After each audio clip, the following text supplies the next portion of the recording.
Okay, Mayor, I will turn it over to you. Thank you, Clerk Van. Good evening and welcome to tonight's meeting of the Citrus Heights City Council for May 13th, 2021. And with that, I'd like to ask our Vice Mayor, Portia Middleton, to lead us in the flag salute. Allegiance to the flag of the United States of America and to the republic for which it stands, one nation, under God, indivisible, with liberty and justice for all. Sounds like we practiced. All right, with that, Amy, would you please call the roll? Councilmember Bruins, Present. Councilmember Daniels, Here. Councilmember Schaefer, Here. Vice Mayor Middleton, Here. and Mayor Miller. Here. This meeting of the Citrus Heights City Council is cablecast live on Metro Cable 14, the local government affairs channel on the Comcast Consolidated Communications and AT&T Uverse cable systems. This meeting is closed captioned and live streamed at citrusheights.net. Tonight's meeting replays on Monday, May 17th at 9 a.m. on Channel 14. This meeting can also be viewed on the City of Citrus Heights YouTube channel. Thank you. Next item is approval of the agenda. And does staff wish to make any changes or any council members? If not, I'd entertain a motion. Move approval. A second? Motion by Middleton, seconded by Schaefer. Van, would you please call the roll? Councilmember Bruins, Aye. Councilmember Daniels, Aye. Councilmember Schaefer, Aye. Vice Mayor Middleton, Aye. and Mayor Miller. Yes. With that, let's move to the next item, please. Next item is presentation number 4, a proclamation of the City of Citrus Heights proclaiming National Public Works Week. And we have Operations Manager Regina Cave here tonight to accept the proclamation. Thank you. And I've asked Councilmember Schaefer to present the proclamation. Okay, so this is my very first proclamation I'm presenting. So I just want to number one, say thank you for all the public works workers out there for working so hard and keeping us safe and really keeping the roads open and keeping all of our facilities operational. So with that, I will start out by saying this is a proclamation, May 16th, proclaiming May 16th and May 22nd, 2021 is National Public Works Week. Whereas public works professionals focus on infrastructure, facilities, and services that are vital to the importance to sustainable and resilient communities in the public health, quality of life, and well-being of the residents and businesses of Citrus Heights. Whereas these infrastructure facilities and services could not be provided without dedicated effort of public work professionals who are engineers, managers, and employees of all levels of the government and in the private sector who are responsible for rebuilding, improving, and protecting our nation's transportation, water supply, water treatment and solid waste systems, public buildings, and other structures and facilities essential to our citizens. Whereas throughout the ongoing COVID-19 pandemic, Citrus Heights Public Works personnel have successfully managed and maintained essential services to the community of Citrus Heights, continuing to work hard each and every day to help keep our community safe and functioning with various responsibilities and programs related to the COVID-19 response. Whereas Public Works helps maintain community strength by working together to provide an infrastructure of services and transportation, water, wastewater, stormwater treatment, public buildings and spaces, parks and grounds, emergency management, and first response, solid waste, and right-of-way management. Whereas Public Works provides togetherness needed for collaboration with all the stakeholders in capital projects, infrastructure solutions, and the quality of life services. And whereas the American Public Works Association has selected Stronger Together as a theme for the National Public Works Week 2021, which challenges our citizens to think about the role of public works plays in creating a great place to live by working together, and the impact and the public works professionals can have on our communities is magnified, and the results in the ability to accomplish goals once thought unattainable. Now, therefore, be it resolved that the City of Citrus Heights does hereby proclaim the week of May 16th to 22nd, 2021 as National Public Works Week in this city, and urges the Citrus Heights civic leaders, businesses, citizens, and youth to gain knowledge and maintain an ongoing interest in understanding the importance of public works for the growth, prosperity, and the future of Citrus Heights, and hereby salute this city dedicated public works professionals. In witness hereof, Miller Mayor. Thank you, Tim. Gina? Yes, thank you, Councilmember Schaefer, Mayor and council members. It is my honor, not only as the operations manager for the City of Citrus Heights, but also as the Vice President of our Sacramento chapter of the American Public Works Association, to accept this proclamation, recognize all the public works professionals nationally and especially specifically here in Citrus Heights, all the hard work and dedication that goes into keeping our streets safe and working with our community to keep public works hopefully at the forefront. We strive to make sure folks understand not only the importance of public works, but also to keep interest going in our next generation of leaders, and hoping that they can see how important public works is to the quality of life, and really trying to promote trades equally as important aspect of public works. So thank you very much. Thank you, Regina, and thank you for everything you do. Whether you go to college and become an engineer, or right out of high school, you can go to work in public works and make a very good living. So with that, let's move on to the next item. The next item is presentation number 5, a proclamation of the City of Citrus Heights proclaiming May as Building Safety Month. And tonight we have Chief Building Official Greg Anderson accepting the proclamation. Great, thank you. And this ties in rather well with Public Works Week. And I've asked Councilmember Daniels to read the proclamation. Okay, thank you very much. Tim handled a whole week proclamation. I'm going to handle a whole month proclamation. So I'm not going to read it all because it's going to go on and on and on, but it's a very important proclamation. This is a proclamation by the City of Citrus Heights for Building Safety Month, May 2021. Whereas our city is committed to recognizing that our growth and strength depends on the safety and economic value of the homes, buildings, and infrastructure that serve our citizens, both in everyday life and in times of disaster. And whereas our confidence in the resilience of these buildings that make up our community is achieved through the devotion of vigilant guardians, building safety and fire prevention officials, architects, engineers, builders, tradespeople, design professionals, laborers, plumbers, and others in the construction industry who work year-round to ensure the safe construction of buildings.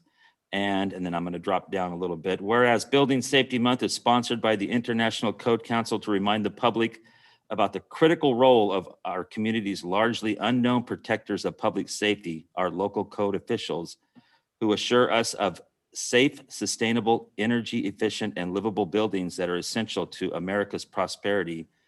And whereas Prevent, Prepare, Protect, Building Codes Save, the theme of Building Safety Month 2021 encourages all Americans to raise awareness about the importance of safe and resilient construction, fire prevention, disaster mitigation, energy conservation, water safety, training the next generation, and new technologies in the construction industry.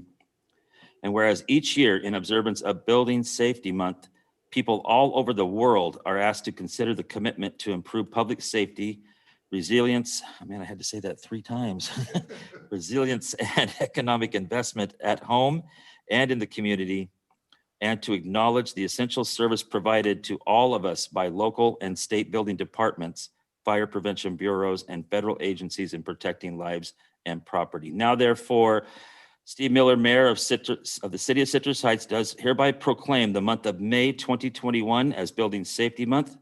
And accordingly, we encourage our citizens to join with their communities in participation in Building Safety Month activities, signed by the mayor, and it'll be presented to Greg Anderson, who is probably the, we'll call him the top guy in the state in this regard.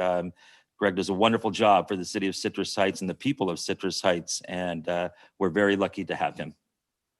Thanks, Brett. And with that, Greg, would you like to say a few words? Well, thank you, Mayor and members of the council, and thanks for the kind comments, Brent.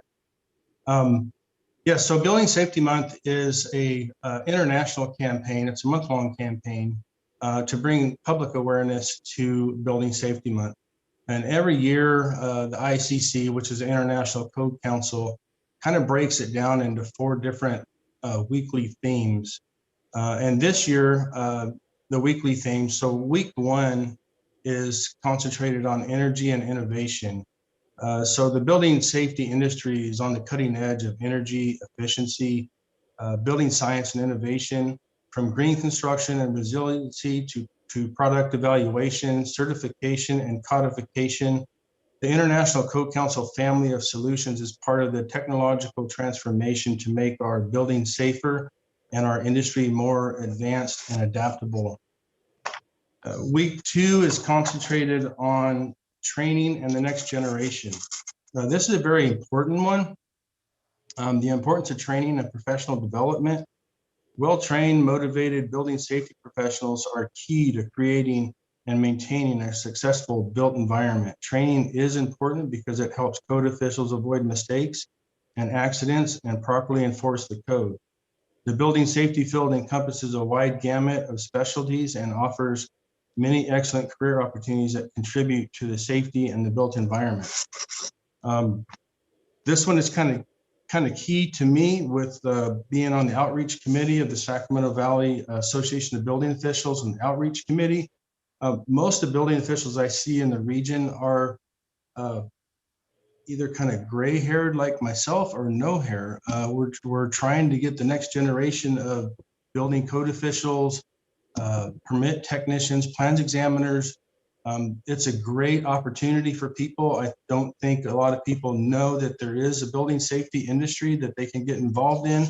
But if you have any questions whatsoever about this industry, I mean, please feel free to call me, or you could reach me through our city website at www.citrusheights.net. Go through community development services, and then under building and safety division. I'd be happy to answer any questions you have and lead you in the right direction. Week 3 focuses on water safety. So clean water is the world's most precious commodity. According to the World Health Organization, estimates as of June 2019, 785 million people lack even the basic drinking water services, including 144 million people who are dependent on surface water. Building, plumbing, and green codes help guard it for future generations through proper construction, conservation, and safe disposal. Code officials are vigilant protectors of our water supply. Because of their dedicated service, you can turn on the tap at your home and draw sufficient clean water. They take nothing for granted, so you can. Week 4 is another important one. It's focused on disaster preparedness. We've had our fair share of disasters in California over the last years. Natural disasters are increasing in severity and frequency.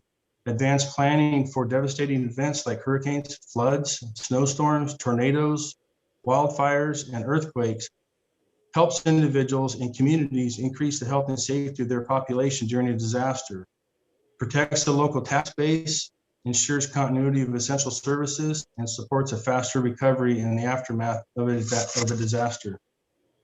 So if any of you have any questions in regards to building safety or any building questions at all, again, feel free to call us at City Hall, talk to the building department. You can reach us through our website.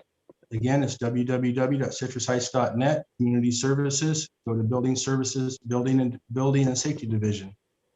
If you want to find out more information about building safety or the different themes, you can go to the ICC website, which is the International Code Council. Their website is www.iccsafe.org. There's a lot of information every week that comes up in regards to building safety. There's informative tips. There's some neat videos and different things that you could view to learn about building safety for your home.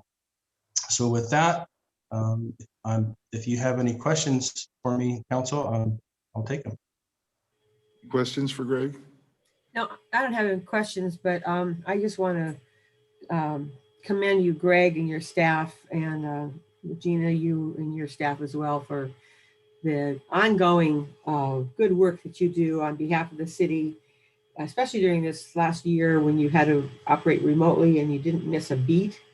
I am looking forward to the day when we can have our in-person celebration again like we used to, and we can really get a feel, and even the public can get involved with what building safety is all about and what a good job you do. So thanks very much. Thank you very much. It has been a very interesting and busy year for us. And I wanted to Yeah. thank you personally, Greg, and your building division for all the work you did during the COVID shutdown. And especially, I understand you had an uptick in inspections last year. By far, yes. It was, like I said, it was an unusual year with the pandemic starting in January of 2020. Typically, when we've had things of this nature happen, it just seemed that people had a tendency to hold on to their money to see what was going to happen next. That did not happen this year. It was just the opposite. We're busier now than we have been in 20 years. So it's really unusual. I mean, we're glad we have it and glad to see it. But yes, we weren't expecting it. Well, and then I'm aware of some creative workarounds, including some virtual inspections, which was very impressive in how you accommodated the public and our builders in town. So thank you again. Thank you to you and Regina and everybody in Public Works and General Services for the good job you do. With that, take care, my friend. With that, we're ready to move on to the next presentation. Next presentation, number 6, is Regional Grant Awards for the City of Citrus Heights. Mayor Miller and City Council members, Mary Poole here with Leslie Bloomquist and Regina Kay from General Services, along with Megan Huber and Nicole Baxter from Communications and Economic Development. Tonight, we're going to talk about the grant funding that the city recently was awarded from the SACOG's regional funding cycle for 2020. As you know, this was a historic amount of funding that the city received through the SACOG's regional funding program. So tonight we wanted to take a few minutes to tell you about the projects that were selected and why. We will walk through some information about the projects, talk about the funding, and then highlight the people and the organizations that really made our applications shine. I will now turn it over to Leslie to take us through the next few slides. Over the years, the process of applying for grants has become extremely competitive. There are a lot of great projects in both the state and the region, and we're all applying for the same limited funding. As part of the interview portion of the Auburn Boulevard Complete Streets Phase 2 grant process, our team developed a state-of-the-art interactive website, which included videos and clickable images, which really helped to set us apart and also introduce information in a new way. So we'd like to take a few minutes to show you what was developed and discuss some of the project components that's now fully funded for construction. Nicole Baxter, our communications officer, is sharing her screen right now and will now take us to the interactive website. Citrus Heights in northeastern Sacramento County is the geographical center of the region, between two of the largest employment areas, Rancho Cordova and Roseville, and home to nearly 90,000 residents. We have big plans for the Auburn Boulevard corridor. We have land use and complete streets policies in place in an effort to encourage mixed-use development. We're building on a project that's already started, carrying the positive impacts from the first phase of the project to the rest of the corridor. focusing on safety for all users, including bikes, pedestrians, and cars, to encourage different travel modes and lower greenhouse gas emissions. This corridor connects to a regional transit center, the Lewis Orlando Transit Center, just outside city limits, with regional connections to RT, Placer County Transit, and Light Rail. Auburn Boulevard Complete Streets Phase 1, completed in 2014, completely transformed the corridor between Sylvan Corners and Rush Park. Improvements included upgrades to bike lanes, separated sidewalks with the landscape buffer, and vertical curbs, increasing safety for pedestrians. Landscape medians were constructed throughout the corridor, restricting left turns, resulting in a documented crash reduction. Driveway consolidation removes conflict points, further increasing safety for pedestrians. For this second phase, we've already funded final design, right-of-way, and the environmental documents, which are all nearing completion. Now we need $9 million to secure the full $23 million needed for construction. We've already identified $14 million, but fully funding the project allows us to reduce private property impacts, resulting in a better overall product for the best price possible.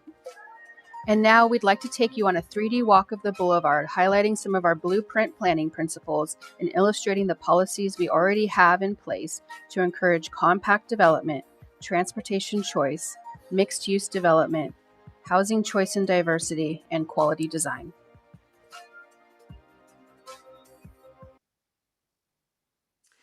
So now Nicole will start to guide us through the walk along Auburn Boulevard. Currently shown, we're in the southern end of the first phase of the project near Sylvan Corners, constructed in 2014. Here we see the constructed wide sidewalks separated from the roadway by a landscape buffer, upgraded Class 2 bike lanes providing the dedicated space for cyclists, canopy trees which help to reduce greenhouse gas impacts, raised medians with trees and vegetation limiting access points, reducing left turn conflicts and increasing traffic safety, the decorative LED street lights, resulting in less energy use when you compare to traditional street lighting options, narrowed travel lanes allowing for better use of the existing right-of-way, and undergrounded utilities, increasing aesthetics, reducing crash potential, and increasing walkability. There's 5 schools within a half-mile radius of Auburn Boulevard, and these complete streets improvements were designed with children in mind, creating a safe routes for students. And the construction of the Complete Streets Phase 1 improvements has helped to spur some exciting opportunities in the area, including the future home of a for-sale single-family housing development, which will bring new families to the area, supporting local retail and our job market. So as Nicole walks us down the roadway to the segment that's yet to be constructed, you see in this website the different colored shapes along the roadway. Each of these is a clickable shape and provides a bit of information regarding the project and its benefits. And now we're in the Phase 2 segment now. As you can see, the Auburn Boulevard in this portion of the corridor was originally built for a different era, one dominated by and designed for vehicles. We see here the rolled curbs that do not provide protection for pedestrians. Sidewalks are located immediately adjacent to the roadway, forcing pedestrians to walk near the high speed and high volume of cars. Missing bike lanes and the utility poles that crowd the sidewalk, making travel for those that use mobility aids difficult, as well as creating a safety hazard for vehicles. The Complete Streets project is only one of many efforts to improve quality of life along Auburn Boulevard. The Activate Auburn grant program helps local businesses with facade improvements. One such recipient of this grant program was Crepes and Burgers, and helping to improve aesthetics and business opportunity along this roadway. Across the street, we see the Grand Oaks Shopping Center, another location bursting with opportunity for future development, all of which has been identified in the Boulevard specific plan, providing guidelines and information in an effort to spur redevelopment. The fact that these 2 items are in place really helped to bolster our competitiveness with the grant application process for this project. And as Nicole continues northerly along the roadway, we see a large number of existing driveways. The Phase 2 project will reduce the number of driveways by 50%, increasing vehicular, bicycle, and pedestrian safety, as well as encouraging transportation choice. Currently, the excessively high number of driveways directly contributes to the higher than typical crash rate on this corridor. Close to the northern city limits, a new gateway feature will be constructed, incorporating a traffic signal and providing a location for safe crossings from one side of the street to the other, as well as a safe place to make left turns. We've recently developed 3 different concepts for the gateway, which will be presented to the public for feedback prior to formal selection, with the goal to welcome citizens as they enter Citrus Heights and enhance community ownership. Having this interactive website as part of our interview process for the grant also allowed us to feature community partners that would not typically be involved in a grant interview, such as Jennifer Rubin of Dignity Health.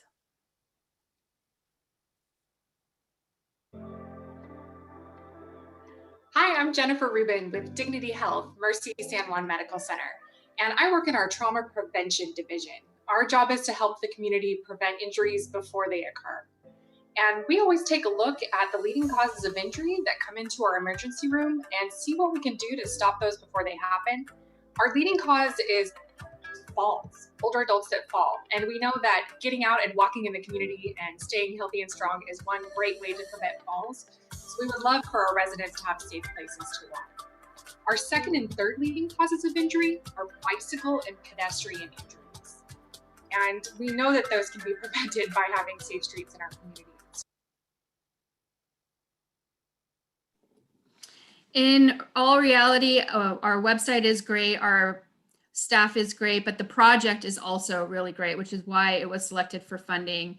And it's really important too that it will provide significant safety increases to the Citrus Heights community, including construction of safety connections to the Lois Orlando Transit Center. Transit Center is the only connection that SAC-RT has to Roseville and points north, providing access to multiple job centers and services such as Sutter, Kaiser, and Sierra College. This transit center connects multiple regional routes in Sacramento and Placer counties, including 3 light rail stations and links to Amtrak stations in Roseville, Rockland, and Auburn.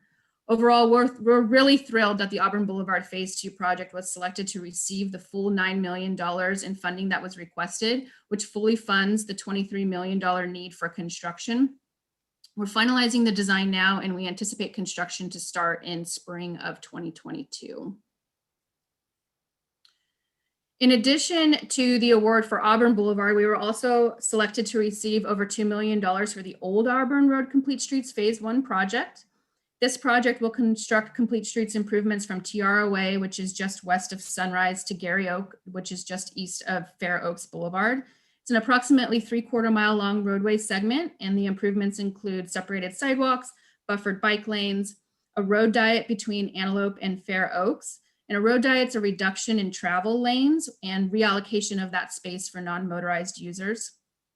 The improvements will also include lighting installations and upgrades, landscaping, gateway treatments, and an enhanced crossing at Tiara Way, as is shown on the rendering on the screen. The grant awarded will cover the design, environmental, and right-of-way phases of the project only, and we'll be using our new enhanced grant application skills and techniques to apply for construction funds again during the next grant cycle. So for Auburn Boulevard, our project funding, as many council members may recall, just like the last phase of Auburn Boulevard, we are having to put together multiple funding sources. While this project or this phase will not include 18 or 19 different funding sources like the last time, this does come in a close second. As you can see, we have multiple grants that we have secured over the years, and then we also have a substantial portion provided by local funds, not only through our line of credit. We have our transportation funds, we have our impact fees, stormwater quality fees as well for eligible items along the boulevard. Next slide.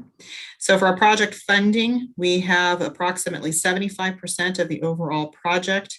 And keep in mind, this also includes the $4 million that we had secured back in 2013 to initiate the design and right-of-way acquisitions.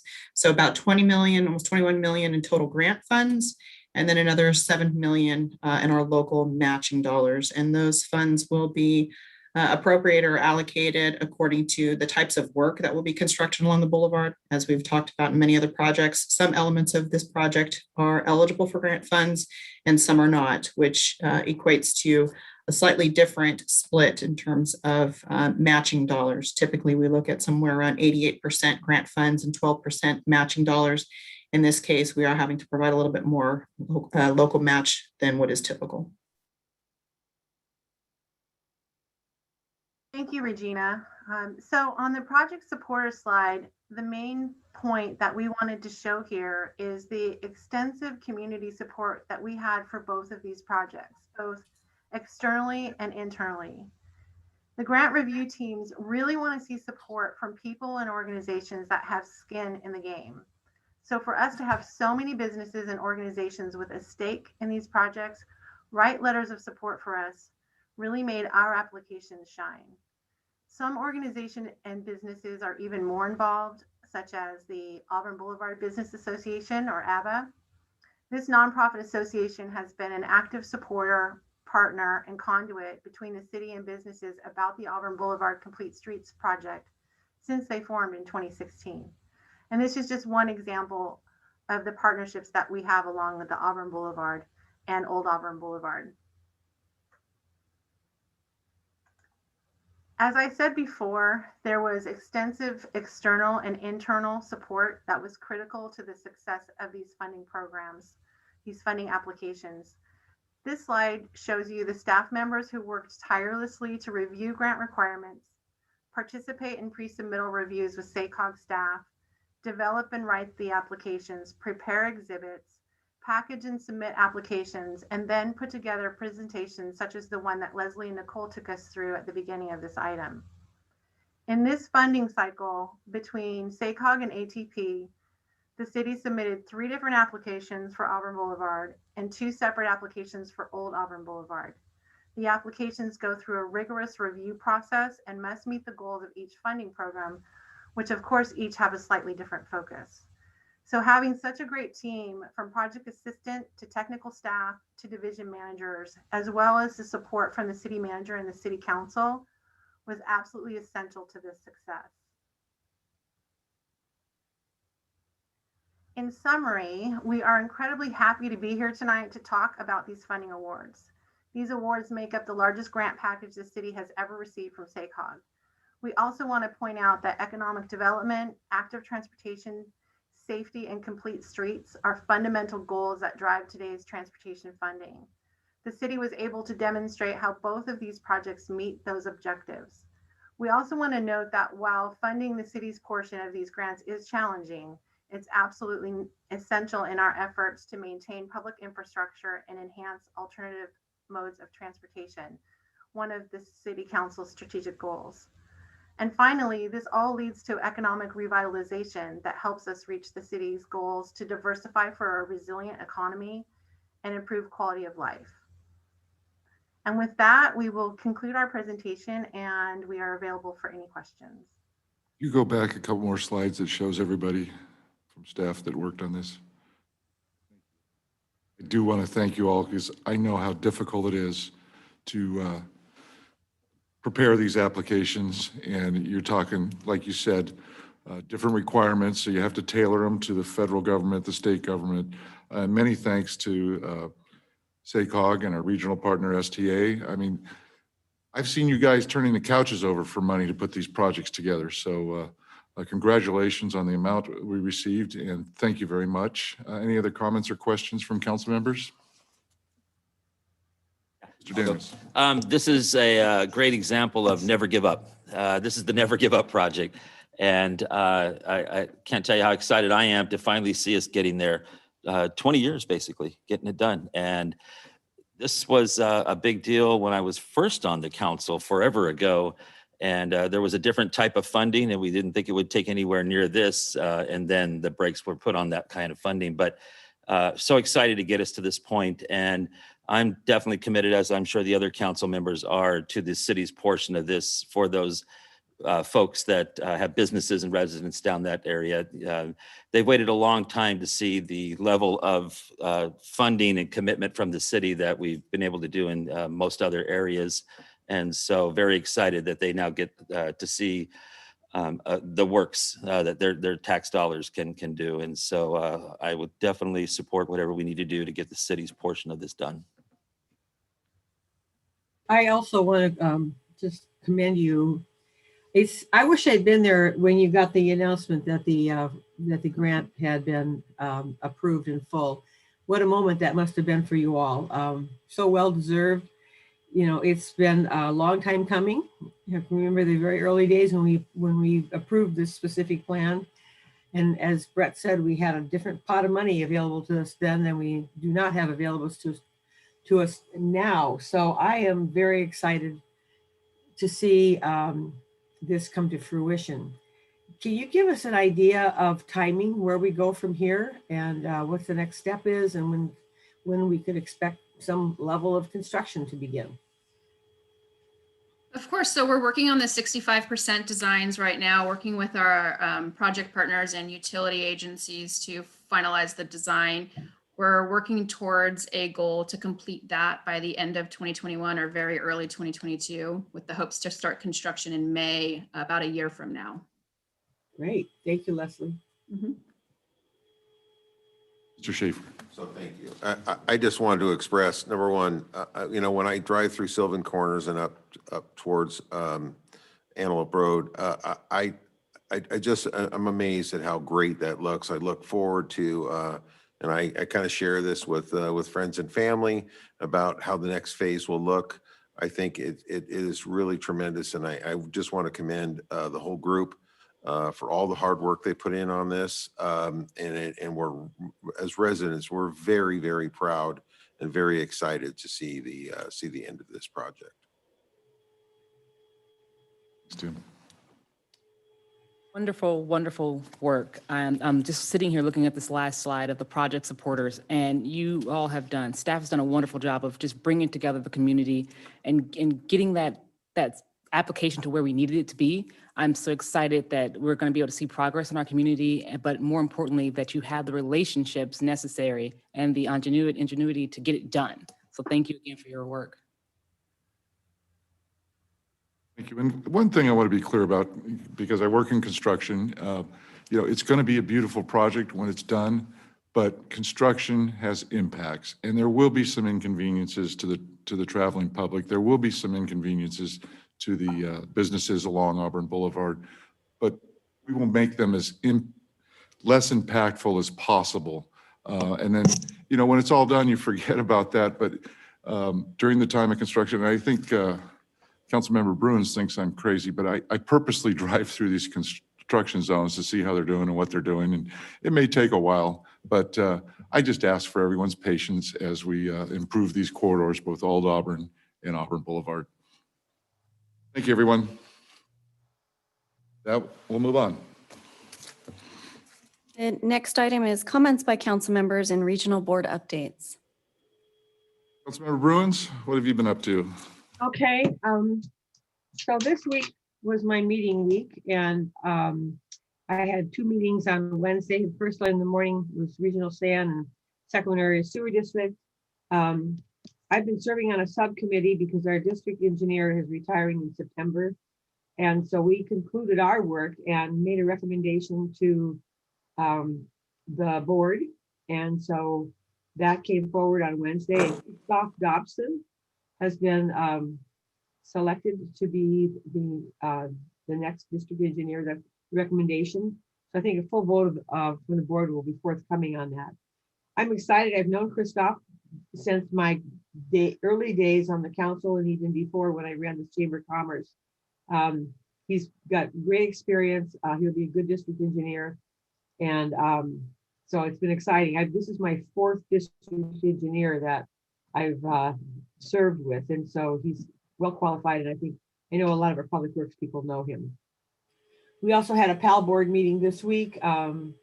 And I'm excited to say that we continue our PAL board and officers in the police department continue to reach out and serve the kids to the best of their ability during this whole COVID-19 era.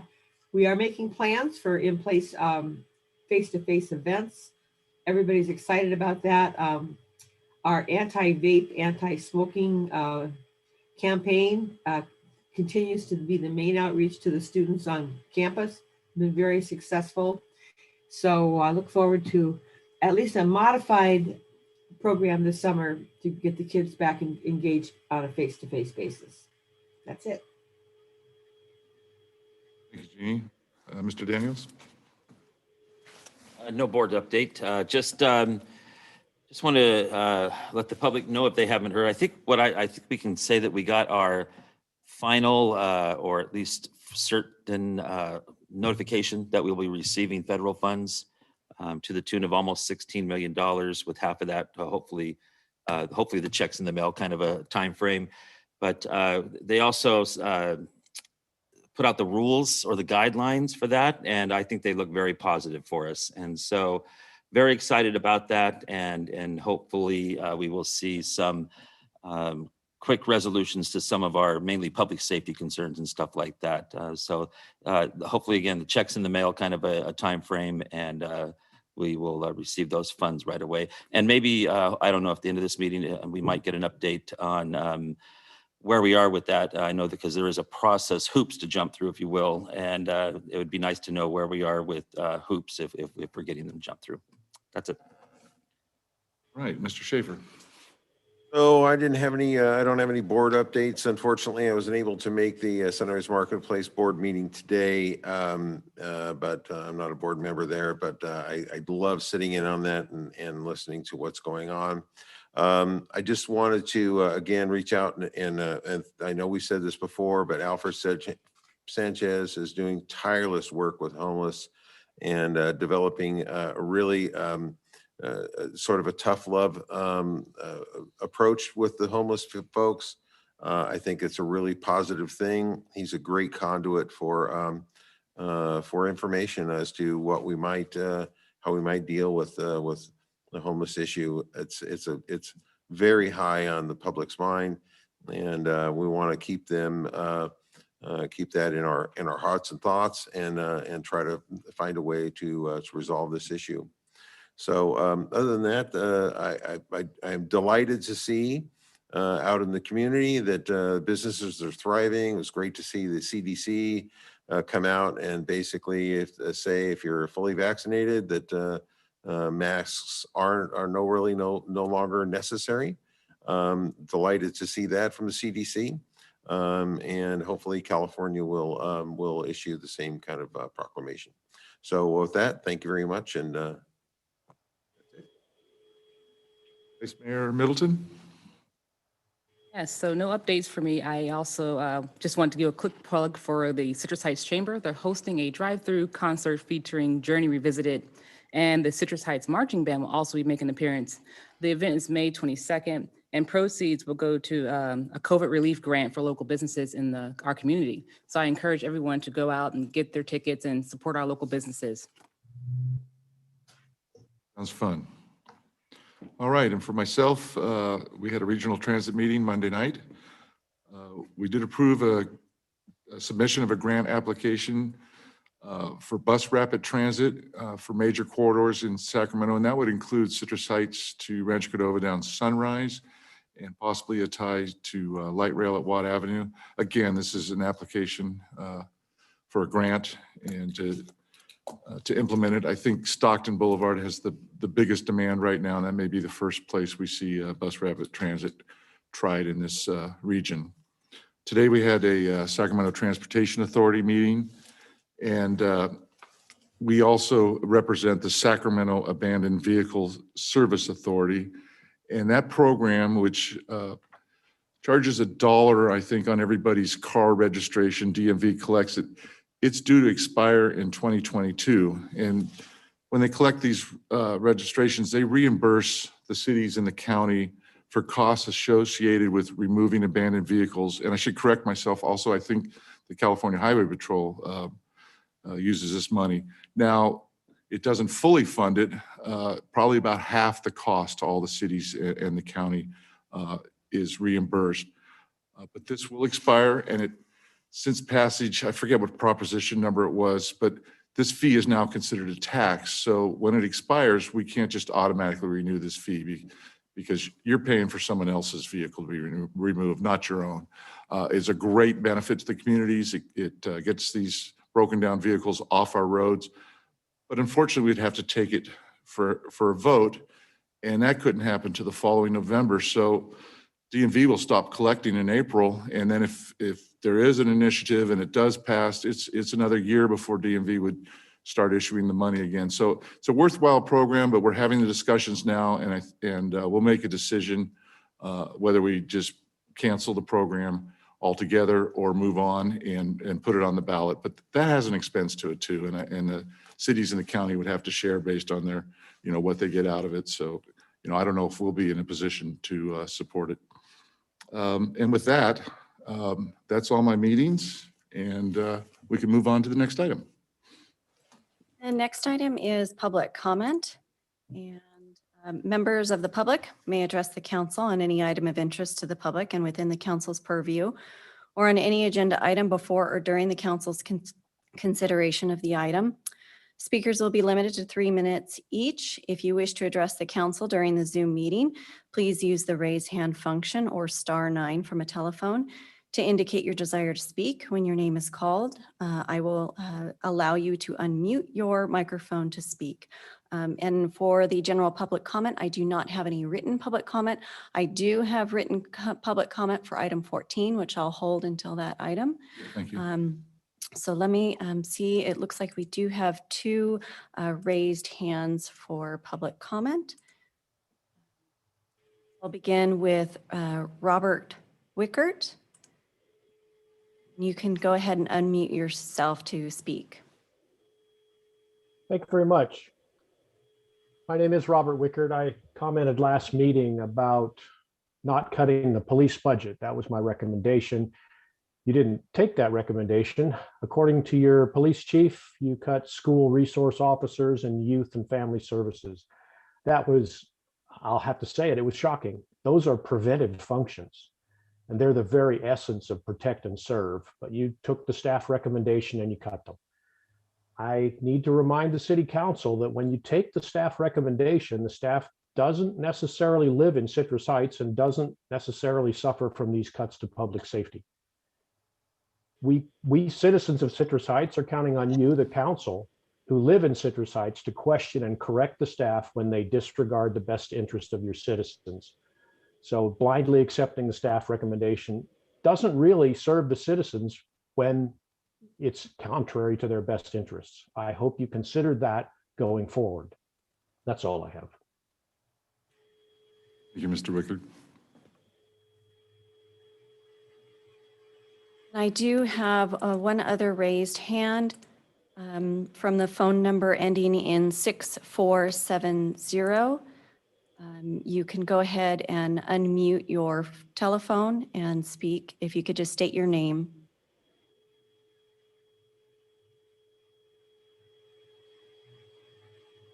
You may have to do *6 to unmute on the telephone.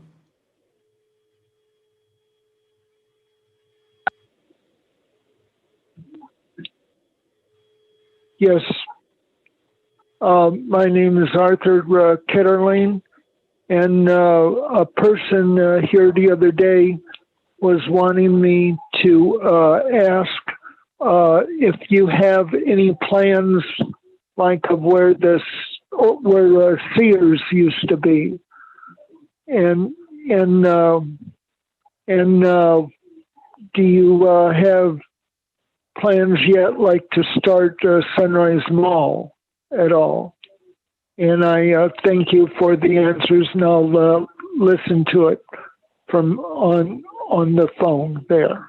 And I thank you very much for listening to me.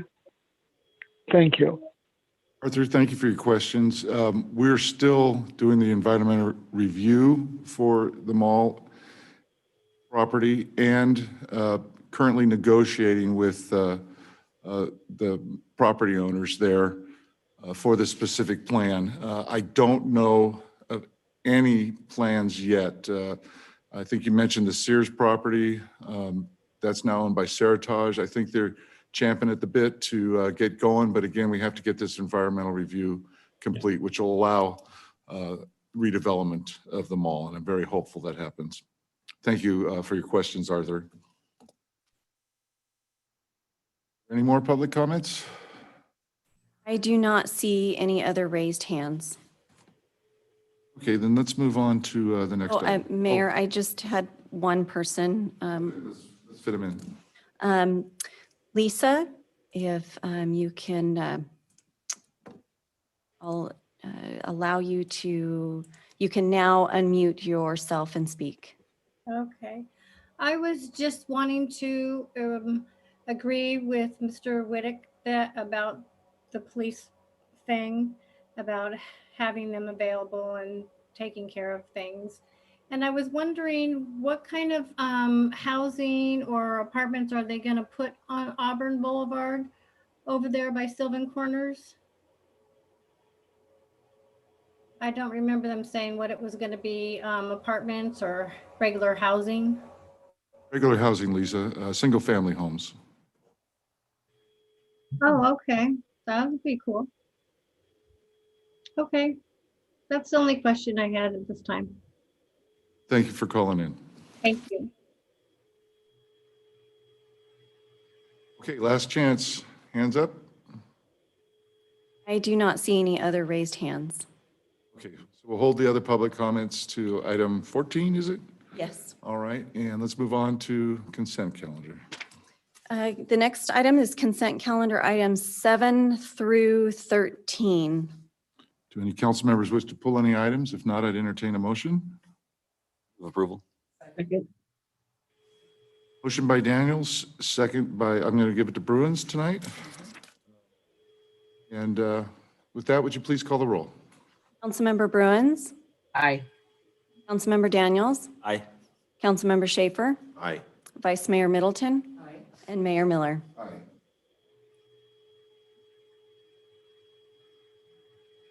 Okay, and on to consent. Let me say this, the consent calendar passed unanimously.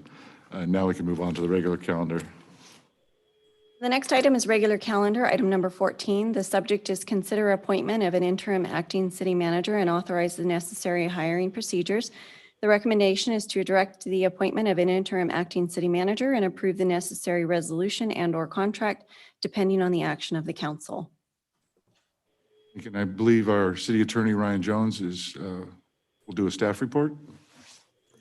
Yes, thank you, Mr. Mayor. Mr. Mayor, members of the council, due to the city manager, Chris Boyd, retiring on May 11th, the city is now in need to appoint somebody as an interim city manager until a permanent city manager is hired. So since his retirement date, Mr. Boyd has expressed an interest in being brought back on on an interim basis as a city manager until a permanent city manager is hired. Under CalPERS rules, Mr. Boyd was not allowed to negotiate terms of a contract until his retirement date on May 11th. So the council now has the opportunity to appoint an interim city manager. If the council elects to appoint Mr. Boyd, it does have a resolution and contract before it to appoint him as a retired annuitant for that interim city manager position.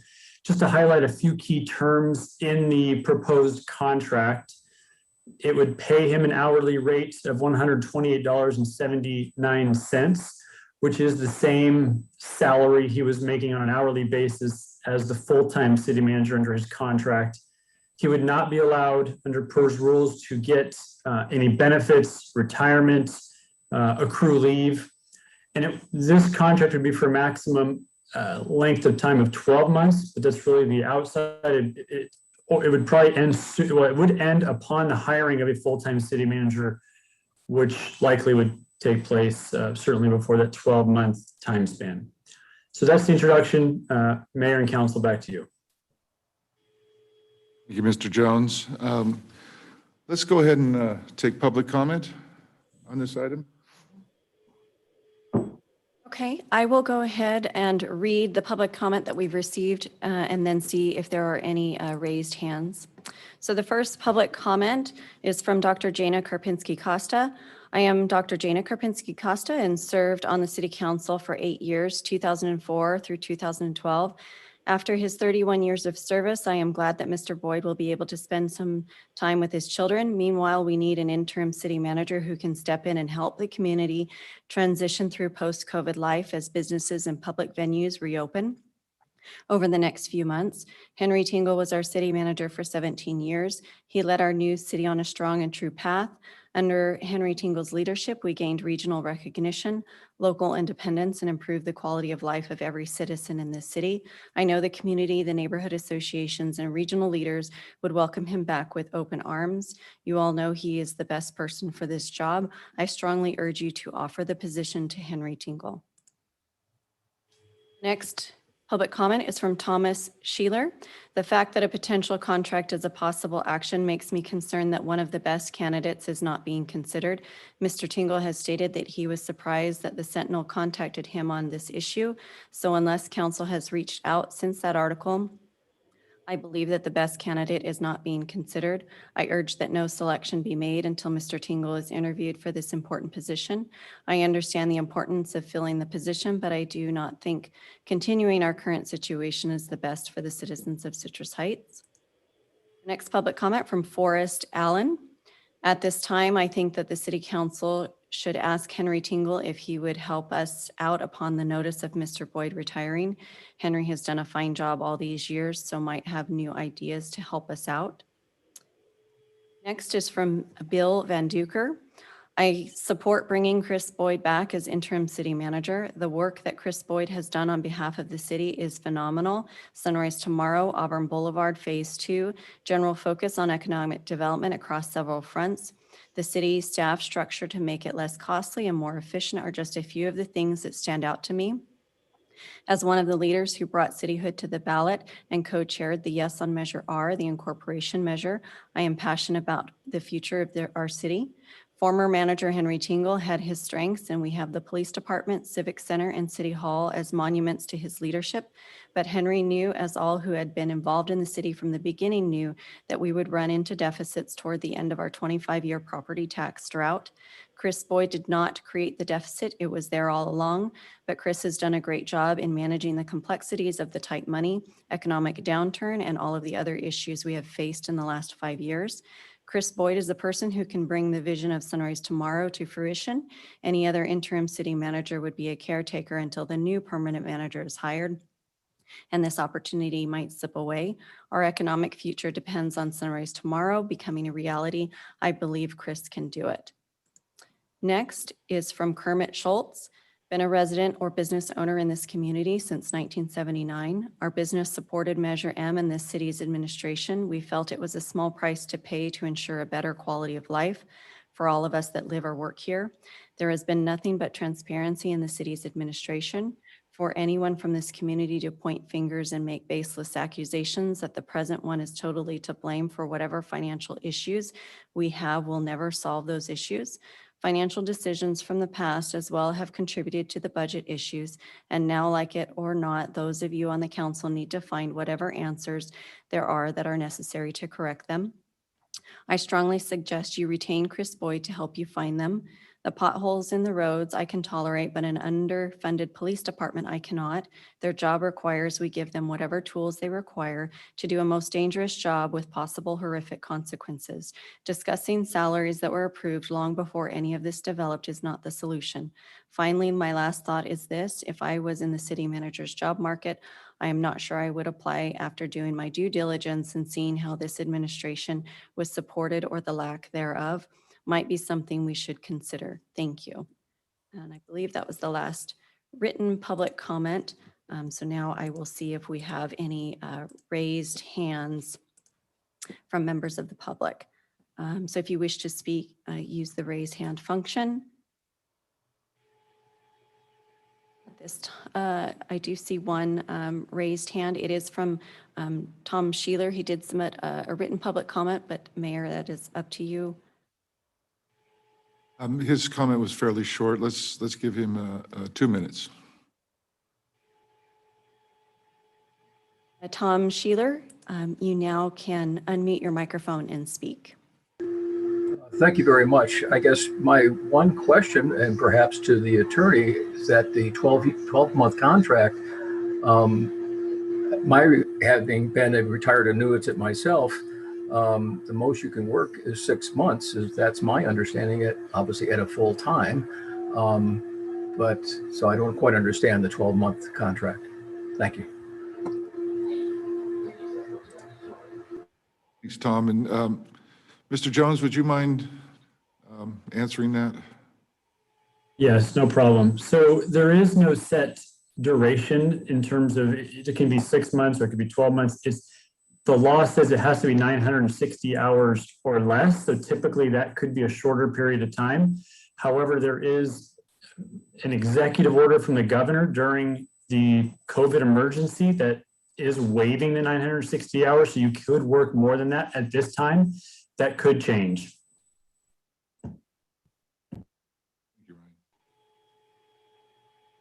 And Mayor, I have one more raised hand from Robert Wickert.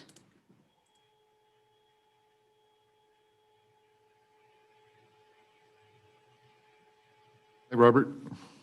Robert, you can now unmute your microphone and speak. Thank you very much. I have a short comment. Whoever you hire for city manager needs to live in the city. That's my recommendation, and I think you should take it to heart. Okay, well, thank you. We're going to be very deliberate about the hiring process of the new city manager. Tonight, we're just talking about the interim to get us there. So again, thank you for your comments. Any other? I do not see any other raised hands. Okay. Well, I'm required to read this. State law requires me to summarize any action the city council takes for executive compensation. As Ryan mentioned, the proposed contract would pay Mr. Boyd $128.79 per hour with no benefits, and the length of the contract is until a permanent city manager is hired, or a maximum of 12 months. With that, I did want to say tonight's comments about Henry Tingle bring back great memories. If we were faced with an emergency vacancy tonight, I would have full faith in asking Henry to consider acting as our interim city manager. Fortunately, we have Mr. Boyd willing to provide continuity, especially with the pending Relief Act money that hopefully we can apply to restoring all the extra things of our police department. Let me be clear, we didn't cut the core emergency services. But like Mr. Wickert said, we had to cut some of the ancillary things, some of the things that are very valuable to this community. For Mr. Boyd built the police department, and so I think this was one of the hardest things for him to do and we cut everywhere we could, and with the police department being a huge part of our budget, we couldn't avoid cuts to the police department. Now, hopefully, when we get our application into the federal government, this will allow us to restore our public safety in our city. The other thing I'm concerned with is the ongoing negotiations with the mall ownership group and keeping continuity there.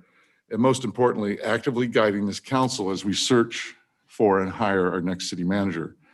Now, we have in front of us a proposed contract that does not require any orientation. Chris can step right back in. It saves us money. I don't think it'll go the whole year, but over a year, we'll save over $100,000. And I wholeheartedly support this and urge the council to approve this course of action. Comments? I have questions for Ryan about the contract itself. Sure, Mr. Daniels. Ryan, going through the contract, I have a couple of sections that I'd like to get clarification on. Just want to make sure you can hear me. Sure can. Section 1.5 discusses the hours of work, but does not include a maximum number of hours in a week or so. Let's say, would this contract restrict the ability to bill at a maximum of, let's say, 40 hours a week or anything like that? What the law says is that you can't make more than what the current city manager or the outgoing city manager made. So he had an annual salary of a certain amount. He could not exceed that. So in a given month, whatever that comes out to, he can't make more than the current salary was. So in a given month, is that 40 hours? That is typically what it breaks down to. So he can't bill more than that maximum amount. And just as clarification, you're saying he can't do that, he can't bill more than that maximum amount, but that maximum amount, is it based on what it could be on an annual basis? What it could be on a monthly basis? That's what I'm looking for clarification on. What is the maximum that can happen? And you've answered the question, but I don't think it's been specific enough. And maybe I just need to hear it in a different way. That, am I correct in saying that the most that could be billed to the city would be 40 hours in a week? You know, I actually don't know the answer to that for sure, whether you could do 40 hours. I know he just can't do the maximum of what his salary is over that extended period of time for the annual. Yeah. Yep, that's fine. And then going on to section 2.1, which is compensation. On the rate of pay, are we required to pay the top hourly rate of $128? Or can we set a different hourly rate? You can set a different hourly rate. The customary practice is that a person coming in as retired annuitant gets paid what the previous person in that permanent role made. On section 2.1.2, recording and reporting of hours worked, it appears that there is a restriction on just about anybody of seeing the timesheets and records, expenses and stuff like that that we incur. Is that a legal issue, or are we legally allowed to see that type of thing if the city council so requested? The city council can see a timesheet, and subject to a Public Records Act request, they would probably be disclosable. There's certain parts of it, if he took leave for a health reason or something, well, he's not entitled to leave, but let's say he didn't work for some particular reason like that, that would be redacted. But in terms of how many hours he worked, that is something you'd have access to. It's because it reads to me as if we would not, that it would have to be part of a court type of request kind of thing. And then on section 4.1 on termination by the city, are we required to have a 30-day notice type thing, or can we shorten that down if we desire? No, you don't have to give 30 days notice. That's, again, standard language in a typical retired annuitant contract. But if the council so choose to make it longer or shorter, they could do that. Thank you. Well, I mean, you're saying it's typical this and typical that, but really what we're looking at, it's not really typical that a city manager retires and comes back immediately. That's actually before the governor decided that there was an emergency that had to go down into every level of government, I guess, that the city manager would not be allowed to do this. He wouldn't be able to come back for 6 months and do this. So we're looking at a pretty atypical situation overall. That's all the questions I have regarding the contract. We did the same thing with the finance director, Bill Zanoni, just recently. Any other questions? I have one. If the governor retracts his emergency announcement as far as retired annuitants, and we have Mr. Boyd on contract at that time, and it's within that 6-month period, what would happen? That's a great question. It's not clear what would happen. It would depend on what that new executive order says, whether it's going to say that's why he's going to have to calculate his hours from now until that point, because maybe let's say he worked 200 hours, maybe he'd only have 760 hours left to finish. Or is it going to say when it's rescinded, anybody who had grandfathered in, who had started the program during that emergency is allowed to, work in excess of 960 hours. What is for sure the case is you're only allowed to work while there's an active recruitment for the hiring of the permanent city manager. So whenever that happens, and you have to actively move that forward. So you're not stall it out for whatever, a period of time. It's got to move forward. Whoever we bring in Mr. Boyd as an example, one of his top priorities is to find his replacement and start that action immediately. Am I hearing you right? Correct. And that's really the direction of the council. But I would imagine that that's one of the council's prime goals in the role of the interim city manager, find a long-term positive replacement. Right. Okay.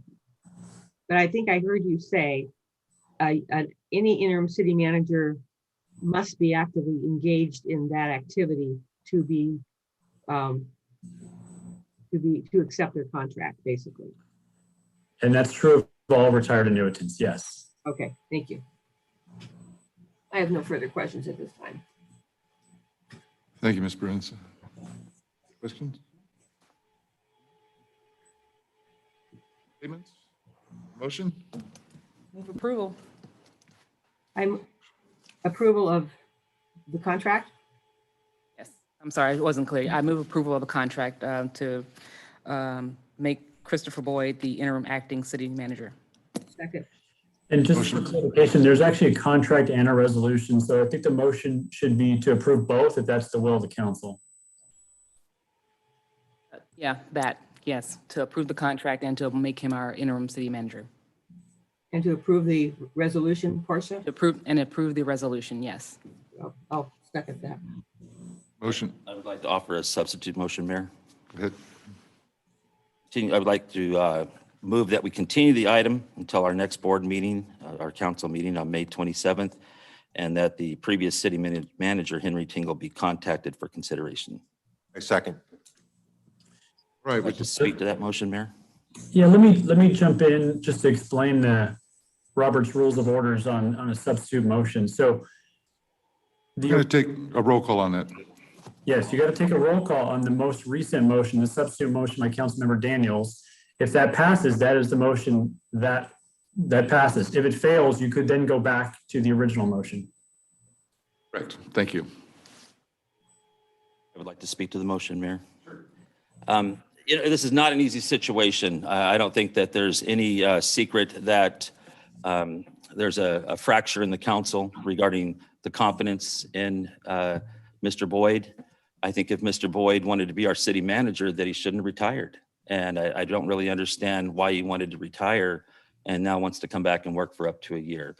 I've been contacted by many people throughout the community, including former council members, planning commissioners, business leaders, citizens. They want to change. They want to see a change.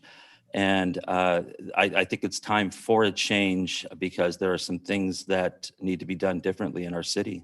And I think that Mr. Tingle, who I have reached out to, personally, who would come back, in his words, I believe he said absolutely, can get us through this time period, which I hope is just a very short period of time. I would hope that we could find a city manager within an extremely short period of time for our city. We're not a complicated city, but I think we need to do something a little bit different to show the public that we do need to go into a different direction. Mayor, I'd like to call for the question. She's called for the question. Just to be clear, the motion on the table is Mr. Daniels' motion to continue and contact Mr. Tingle. Correct. Help me out here, because this is one I don't know. Mr. Schaefer wanted to speak, but Vice Mayor Portia's called for the question. Any council member is allowed to comment before the vote. Okay, that's what I wanted to make sure. Mr. Schaefer. So I also spoke with Mr. Tingle, and as lots of folks know, that I was at odds with the decision to sell the former city property when Henry Tingle was the city manager. And I have also heard lots of voices from the community really requesting Henry could come back and create some healing within the community that's frankly fractured, like Councilmember Daniels said. And as I talked to Henry, I was really impressed that he has actually been following very closely what's happening in our city. He's been retired for 5 years. He has a very, very close relationship with the city and really cares deeply about this city and wants to see it flourish again.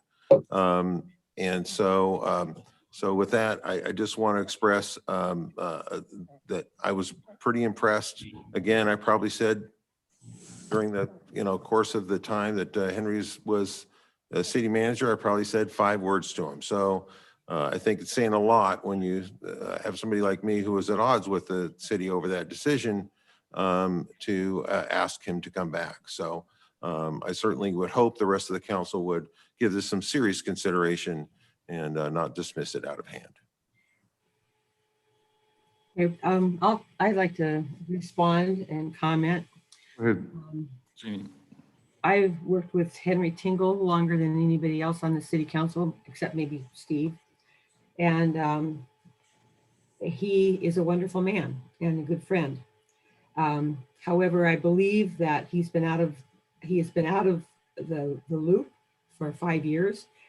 When he was initially approached by Jana Karpinski Costa, she noted that he refused, and then she went back and contacted him again. I don't believe going forward would benefit us by going back. I also don't think it would be prudent to have a gap of 2 weeks where we have no city manager. And to the depth and the extent that Chris Boyd has been involved in so much, I think the continuity and the change that's going to happen is going to happen when we get a new permanent city manager. So I would support continuing on with Chris Boyd until we get a new city manager. I think that will be the smoothest, most continuous thing we can do. And I have to say, I have not heard from one person in the community stating dissatisfaction with Chris Boyd's performance and his hard work as city manager until I received the letter that was read by Jana Karpinski Costa and 2 other supporters of bringing back Mr. Henry Tingle. That's it. So this groundswell that I'm hearing from Councilmember Daniels and Councilmember Schaefer is within their own group of people that they communicate with on an ongoing basis, would be my guess, because I haven't heard anything, but I have heard a lot of encouraging comments. So I would support the initial motion and will not support the substitute motion. The comments? No. Okay. Then let's do a roll call on the substitute motion to continue this item and consider Henry Tingle. Would you please call the roll, Ms. Van? Councilmember Bruins? No. Councilmember Daniels? Aye. Councilmember Schaefer? Aye. Vice Mayor Middleton? No. And Mayor Miller? No. That brings us back to the original motion. I would offer another substitute motion, Mayor, regarding the contract itself specifically. I would like to offer that the original motion with the changes of the following changes for section 1.5, that there is specific language added that allows for only 40 hours a week max to be billed. Then under compensation, that the hourly rate be changed to $99 an hour. That was under section 2.1. Under section 2.1.2, that the city council be allowed access to timesheets and expense records at request. And then under section 4.1, that the termination by the city be allowed to happen with a 7-day period instead of a 30-day period. I second. Okay, there's a substitute motion. Let me make sure I got all this. Limit to 40 hours, $29 an hour, and a 7-day notice for termination. Did I cover it? And then the city council access to any timesheets or expense reports at request. That's a given, but okay, access.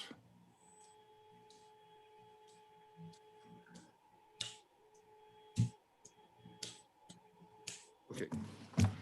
So we have substitute motion. Any comments from council members? Hearing none, can you please call, Jeannie, did you want to comment? Just one, yeah, could pick that apart a little bit, I would not have a problem with the 40-hour-a-week limitation. I think the contract already allows us to have access to timesheets. So that is the problem. Either the rest of it I can't support. Mr. Jones, could you address access to timesheets by the city council? Is that in the contract? Yes, it's the law. The council is entitled to those timesheets. I think what I mentioned was there may be parts that get redacted from it that could be confidential. But in terms of the main hours that he has worked, that is something the council has access to. That brings up a further question, Ryan, and that is, to whom does the interim city manager report his time? Is that to you, our city attorney? You froze on me. Reports that to in City Hall, it's somebody going to be in administrative services, but the time is reported the same procedure. It's not who's it's not his boss. It's just the mechanism to get him paid. Okay, so it goes through the normal procedures that any other retired annuitant would do. Correct. Okay. Right, any other comments? If not, please call the roll for the second substitute motion that limits the hours to 40 hours, paid at $99 an hour, 7-day termination notice, and access to timesheets. Councilmember Bruins, No. Councilmember Daniels, Aye. Councilmember Schaefer, Aye. Vice Mayor Middleton, No. and Mayor Miller. No. Okay, are we back to the original motion? Okay. And the original motion was to approve the contract and the resolution that we have in front of us. Motion by Middleton, seconded by Bruins, I believe. Correct. Pardon? Correct. Oh, good, thank you. Would you please call a roll, Ms. Fan? Councilmember Bruins, Aye. Councilmember Daniels, No. Councilmember Schaefer, No. Vice Mayor Middleton, Aye. and Mayor Miller.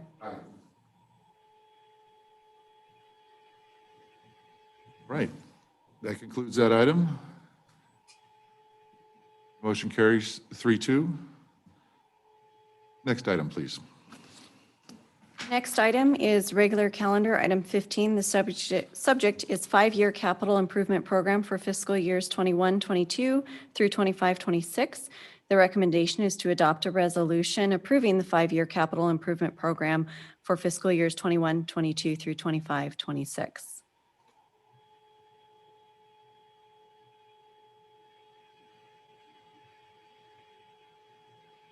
Can you hear me okay? Good evening, Mayor and council members. Regina Cave, Operations Manager in the General Services Department. Before you this evening is the 5-year CIP updated in conjunction with the 2-year budget. And typically in years past, we have done the CIP at the same time that we've done the budget in terms of presenting it to council, but just due to some of the nuances with the schedule, this is kind of an aftermath. This item has already gone to the Planning Commission and where they did make their findings. And so now it is being presented to the council to be adopted. Let me go ahead and share my screen. I hope you all had time to review the CIP when it was sent out with the agenda packets. I'm going to go through just a handful of the projects, specifically focusing on ones that are identified in the CIP with funding or activity within these first 2 years that we have programmed in the budget. So the state law requires that the city prepare a capital improvement program.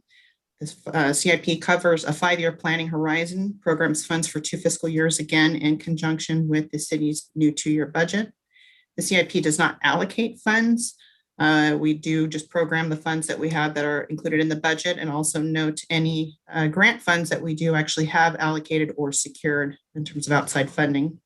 And then prior to inclusion, the CIP projects are reviewed for consistency with the city's general plan. And again, the Planning Commission has reviewed the CIP and did make their findings last month that it is consistent with the general plan. So our annual accessibility and drainage improvements project, this is an annual project where we focus our efforts on constructing or reconstructing deficient ADA ramps. We construct minor sidewalk repairs and relocate conflicting DIs. And this is all in preparation of our planned pavement project or resurfacing project. We try to take advantage of some of the different seasons and are able to do some of this concrete and drainage work that is not as weather temperament as asphalt and paving work is. So the funding for this project is derived from community development block grant funds, as well as stormwater utility funds. And this project supports the council 3-year strategic goal of maintaining public infrastructure and enhancing alternative modes of transportation. This project was not specifically called out, however, in council's recent 6-year strategic, or 6-month strategic plan. This is our Arcade Cripple Creek Trail project, otherwise known as our Electric Greenway. This project will construct nearly 3 miles of multi-use trail between Sunrise Boulevard and Wachtel, connecting from Arcade Creek Preserve up to Wachtel, primarily utilizing SMUD's electric corridor easement. We'll provide connections again between 7 parks, several schools, and the Sunrise Marketplace. And the project funding for this is through an active transportation planning grant, with match and augmenting funding coming from local transportation dollars, stormwater utility funds, and a per capita state grant that had actually gone to council recently for approval. This project does support council's 3-year strategic goal of maintaining public infrastructure and enhancing alternative modes of transportation. Our Auburn Boulevard Complete Streets Phase 2, and as presented in the presentation earlier this evening, this project will construct joint trench, widen sidewalks, ADA compliant facilities, update signalized intersection, including a new intersection up at the north end, along with a gateway into the city, storm drain improvements, landscape and lighting improvements, and full road resurfacing. This funding is derived from multiple secured grants through SACOG and the CTC, with matching funds and augmenting funds coming from a lot of local dollars, roadway impact funds, or stormwater utility funds, and of course the capital's improvement loan, the line of credit. And again, this project also supports modes of transportation and maintaining infrastructure. Our Bonita Way, Gary Oak Drive, Twin Oaks Avenue Drainage Improvements Project. This project will include improvements at 3 separate locations, originally identified just as Bonita Way, but we have expanded since. That project was recently out to bid and will be going before council to award contract. Improvements at locations will help relieve localized flooding and provide proper conveyance of stormwater. And this project does support not only the 3-year strategic goal, but was also identified in council's 6-month plan. Our Greenback Lane Complete Streets project will construct and reconstruct efficient sidewalk sections and ADA curb ramps. The project will also provide for intersection safety improvements, including signal communication infrastructure, storm drain improvements, and full road resurfacing. This project will focus on the Greenback corridor from the Sunrise intersection through the Fair Oaks intersection, working in conjunction with Sacramento County. And this project does support our 3-year strategic goal to maintain public infrastructure and enhance modes of transportation. Again, this project was not called out specifically in the 6-month plan. This project does receive Sacramento Transportation, or STA, capital allocation as part of Sac County Transportation Expenditure Plan. We're also utilizing gas tax, SB1, Measure A maintenance, which is also through the STA, stormwater utility, roadway impact, and transit impact funds. This is our Mariposa Safe Routes to School Phase 4. This project will construct improvements along Mariposa between Skycrest and Madison Avenue, including ADA improvements at the signalized intersection of Mariposa and Madison. Improvements will include sidewalk, curb gutter, ADA, street lighting, street resurfacing, and pavement striping to include bike lanes, again, as a safe routes to school and through a residential neighborhood. Funding is derived from an ATP, or Active Transportation Program grant, with matching funds coming from our stormwater utility and Measure A bike ped funds. Again, this project also supports council's 3-year strategic goal and is included in the 6-month plan. Our multimodal transportation safety, or MMTSP, this program will implement and construct appropriate countermeasures to address neighborhood safety concerns. The MMTSP was approved by council in terms of the plan, and it utilizes industry standards for countermeasure applications, provides kind of a toolbox and program guidelines for the community and for staff, and uses advanced technology to provide for an interactive process for viewing and managing the data. The program is funded through Measure A traffic funds and a portion of Redflex revenues as well. And this project does support council's 3-year strategic goal, as well as was identified in the 6-month plan. Here's our Old Auburn Complete Streets Phase 2. Will provide for design, environmental, and right-of-way for a nearly 2-mile stretch of the Old Auburn corridor from Gary Oak to Tiara. This is our Phase 1. This phase stems from the thorough development of a conceptual plan, which allowed the city to successfully complete for regional grants as presented earlier by staff to council. The ultimate goal of this project is to provide safe and accessible corridor by constructing improvements for all users, consistent with the council again approved plan adopted in 2020. And this phase is funded by an ATP grant with matching funds derived from Measure A traffic safety. And this project also supports council's 3-year goal of maintaining public infrastructure. In our pavement restoration program, this is our annual overlay program where we try to focus on our residential streets. However, we do have flexibility within these funding sources to allow for arterial work as well. Funds may also support projects such as the one that we are working in conjunction with Sacramento County to provide pavement resurfacing along Madison Avenue, portions of Madison Avenue, as well as Kenneth Avenue. The funds are derived from SB1, which is an extension of gas tax, regular gas tax, highway users tax funds, and Measure A maintenance funds. And this project supports council's 3-year strategic goal of maintaining public infrastructure and was identified as a 6-month plan.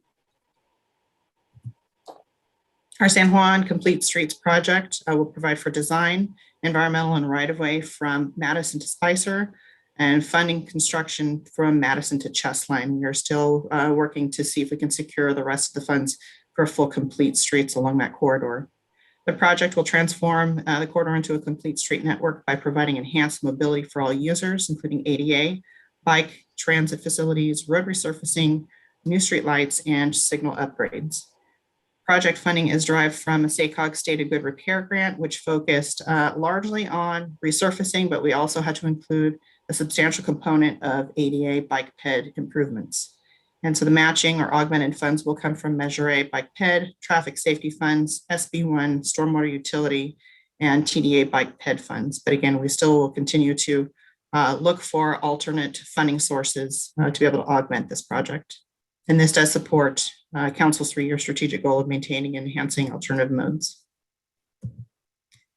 And lastly, we have our various signalized intersection improvements project. This project will enhance safety and accessibility at various signalized intersections throughout the city, including at Sunrise Boulevard at the mall. Project will install a barrier fence along 3 approaches to the Greenback Auburn intersection to help deter unsafe pedestrian crossings. And funding is derived from an HSIP or Highway Safety Improvement Program grant, with matching and supporting funds coming from our CDBG, or Community Development Block Grant, our Measure A bike ped, our traffic safety, our stormwater utility, Transportation Development Act funds, and transit impact funds. And this project also supports council's 3-year goals and was identified in a 6-month plan. This type of project and many others you can see reflects staff's hard work of trying to compile different funding sources to deliver projects to our community. And I believe that is the end of my presentation. Before you is a requested action, and I will entertain any questions or concerns you have. Thank you, Ms. Gave, for the presentation. Any questions?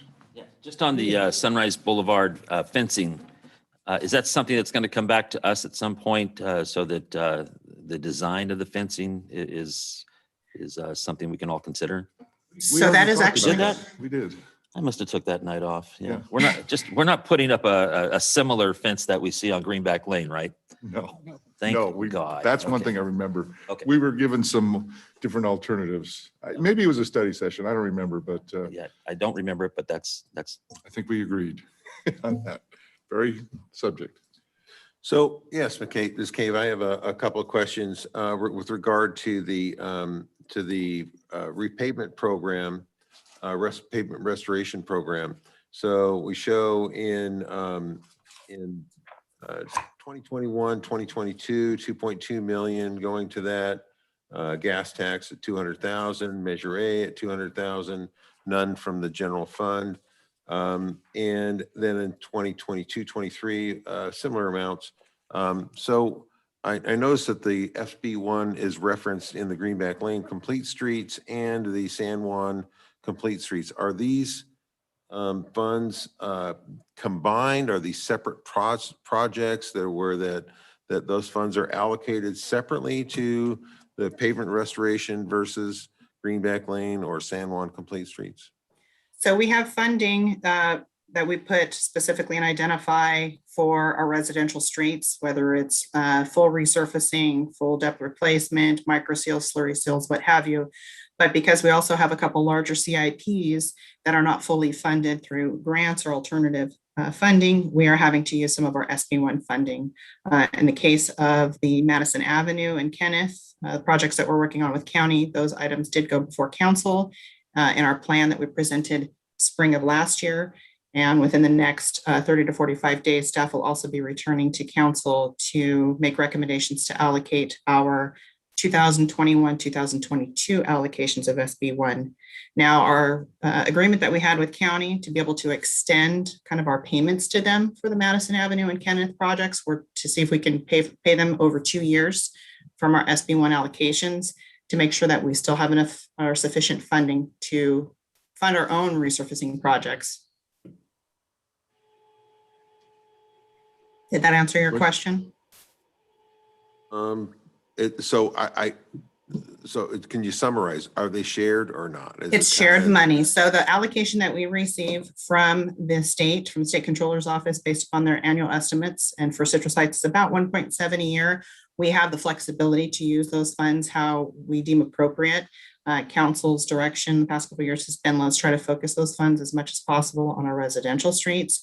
But I'm also taking into consideration, because those funds are flexible, we do need to put them in some situations on some of our arterial streets. And those arterial streets also include pavement restoration, so it would be appropriate use of those funds.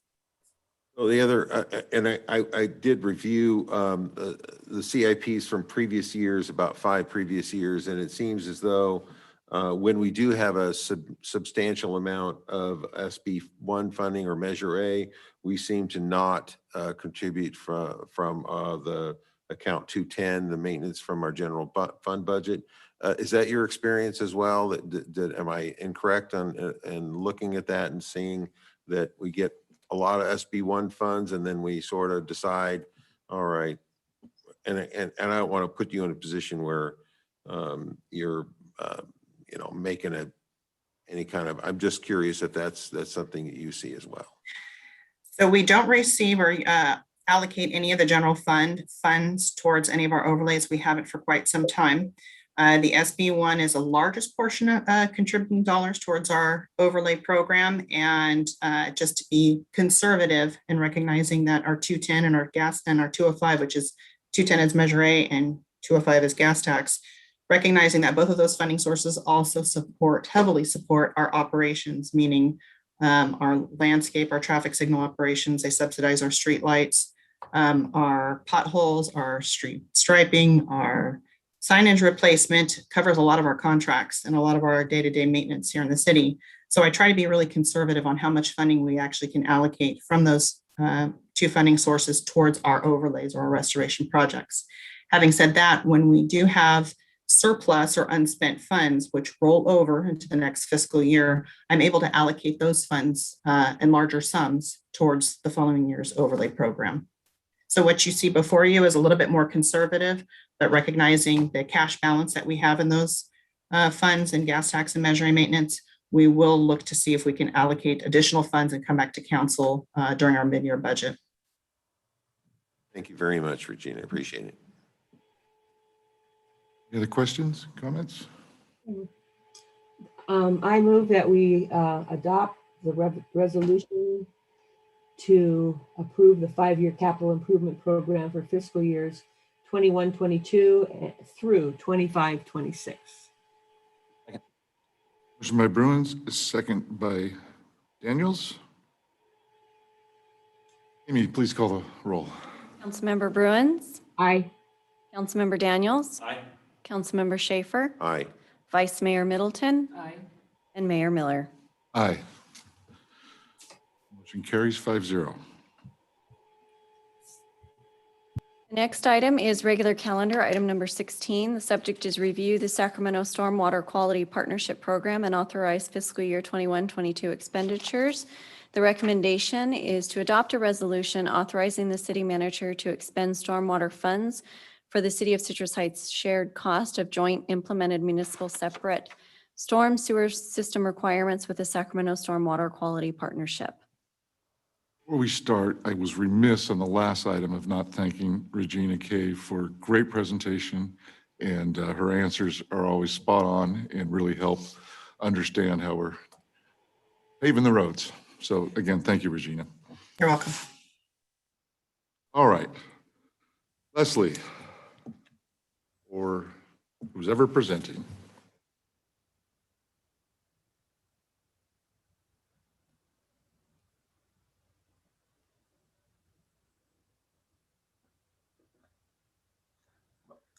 This is Dirk Medimus, Associate Civil Engineer. I was expecting to hear Leslie introduce me, but maybe she had to step away. Good evening, Mayor and City Council members. In 2012, the city entered into an MOU with Sacramento County and the 5 other cities in the county that are grouped together by the Regional Water Board for the Municipal Separate Storm Sewer System Permit. The 7 agencies formed the Sacramento Stormwater Quality Partnership to coordinate joint compliance activities for administrative and cost responsibilities. There are many compliance activities that are conducted by each agency individually, but the budget being presented this evening is for the joint activities. The cost split for the joint activities is based on the relative population of each agency, which for the City of Citrus Heights is currently 5.9%. The compliance activities provided by the partnership include monitoring and target pollutant programs, regional public outreach programs, regional commercial and industrial programs, new development, and program management. As shown on the budget attached to the staff report, the joint activities for fiscal year 2021-22 total approximately $1.3 million, of which the City of Citrus Heights is responsible for less than $76,000. More than half of the budget is for the monitoring and special studies program. This program tests and evaluates the receiving water qualities in several targeted studies, including the Delta Regional Monitoring Program. The other programs are much smaller.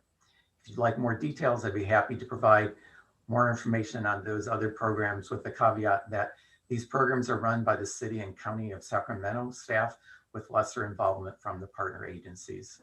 The item before you tonight is the resolution authorizing the city manager to expend stormwater funds for the City of Citrus Heights shared cost of joint implemented municipal separate storm sewer system requirements with the Sacramento Stormwater Quality Partnership. If you have any questions, I'd be happy to try and answer them now. Thank you, Dirk. Any questions? It was a very thorough report, and there are no questions. I'd entertain a motion. Move staff's recommendation. Motion by Daniels, seconded by Middleton. Ms. Van, would you please call the roll?